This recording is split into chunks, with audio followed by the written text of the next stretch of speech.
এই ছবিটা দেখো, এই ছবিটা দেখলে তুমি বুঝতে পারবে এর মধ্যে কতটা ইমোশন রয়েছে। পুরো সিনেমাটা কেন তৈরি হয়েছে, পুরো হোল রিজনটা এই একটা ছবি।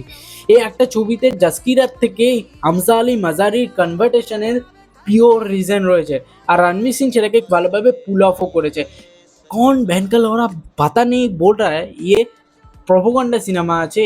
আদিত্য ধার যে এই সিনেমার ডিরেক্টর, সে কোথাও প্রমিস করছে না আমি এই সিনেমাটা বানিয়েছি পিওর ডকুমেন্টারি বা পিওর বায়োগ্রাফি হিসেবে, এই মানুষটার জীবন হিসেবে, যে আমি ভুল করতে পারি না। আমার 4 ঘন্টার সিনেমা ভাই, আমাদের 1 মিনিটের রিল দেখতে মানুষ স্কিপ করে দেয়। আমরা 3 সেকেন্ড হুক করার জন্য 300টা পেজ লিখি, যে স্ক্রিপ্ট 3 সেকেন্ড কী করে মানুষকে হুক করবো, সে 4 ঘন্টা মানুষকে বসিয়ে রেখেছে। 4 ঘন্টা ভুল কথা, 3 মাসের মধ্যে 8 ঘন্টা বসিয়েছে।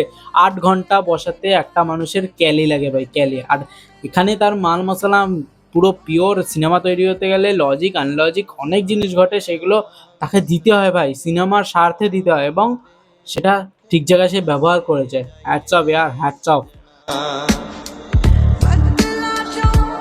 ਸਾਨੂੰ ਸਾਰੀਆਂ